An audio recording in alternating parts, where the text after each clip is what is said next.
Hi, I'm here at the Millionaire Corner, and I'm at the Writer's Block with Kent, talking about what you should be checking out this week on our website. Kent, how's it going today? I'm good. How are you? I'm pretty good. Can't complain. So what should our readers be checking out? The story that we have on the site today is about the differences between baby boomers and Gen Xers and how they use social media for financial purposes.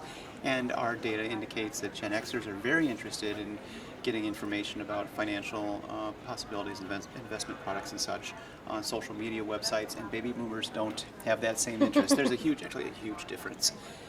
What is the age of Gen Xers? Like, are we talking about... I'm just asking because... No, Gen Xers are 33 to 47, Okay, perfect. and then baby boomers are 48 and up to 66, Okay. I think. What's below Gen Xers? Gen Y. Gen Y. Okay, got it. Get to know them. And then we have a story about why it might be wise for retirees to rent rather than own. There's maintenance involved in a home that you don't have to worry about for renting. A lot of retirees have a huge amount of equity built up in their home, and if they were to sell that, they could use that money for other investments or travel, which is what a lot of people like to do when they retire. So it's not necessarily a suggestion that retirees rent, but it's a story explaining why renting might be a wise thing for retirees to do. Right. I was thinking about myself, and we're like, oh, this will be so great when we pay our house off in 30 years. And I'm like, wait, I still have to pay taxes every year, and I have to upkeep the lawn, and I have to.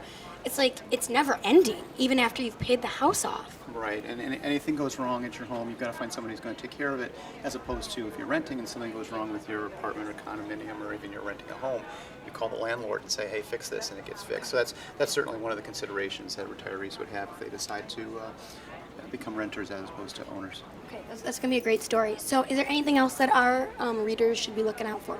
Right this very second, just as I'm thinking here, talking to you, I'm working on a story about medical tourism. People that go outside of the country in order to get medical procedures done. It's not just cosmetic stuff, it's heart surgeries and things like that. You can go to, the story is about South America. South America has a burgeoning market for Americans who need to have medical work done. And you can go down there and spend 1/10 of the amount of money that you would spend to have the same work done in the United States. They're building apparently gorgeous facilities, attracting really talented doctors to go down there and do the kind of procedures that you would have done here for far less. So that's going to be on Monday. That's going to be a great story. So you're not just talking about cosmetic stuff, you're talking about real things like maybe fighting cancer or, like you said, heart disease. Well, the cancer is a really good example because a lot of people are going outside of the country to get that kind of sort of treatment because in other countries there are treatments that aren't allowed in the United States. But we are talking about heart surgeries, and we're talking about significant dental work and things that go beyond the cosmetic. Now, certainly the cosmetic market is huge too. I mean, there's a lot of places that you can go outside of the country. It's not just in South America. Europe has a lot of facilities that provide cosmetic surgeries that aren't as available in the United States or far more expensive. But now we're getting to the point where people are having surgeries that are kind of like required surgeries done outside of the United States. That's very interesting. Donald, how's it going today? Well, today? Very good. So what should our readers be looking for? Well, let's see. Today is Friday, the 50th anniversary of the assassination of JFK. Kennedy. Yes, Right. yes, very sad. And I have a blog posting today about Von Meader, who was perhaps the biggest collateral damage of the assassination. You're too young, Heather. Okay, yeah, but Von Meader was a comedian. He was a piano player, but he did an uncanny impersonation, an impression of President Kennedy. He put out a comedy album called The First Family, which was kind of like the Daily Show of its time, just very gentle satire about the Kennedys. And it was the fastest selling album of the year. It won a Grammy. Wow. He was the hottest act in show business, and then came Dallas. Pop culture observers at the time kind of joked that Oswald's bullet killed 2 people that day. And that was Von Meader, so I remember him on a blog post. I have a story up about financial bullying.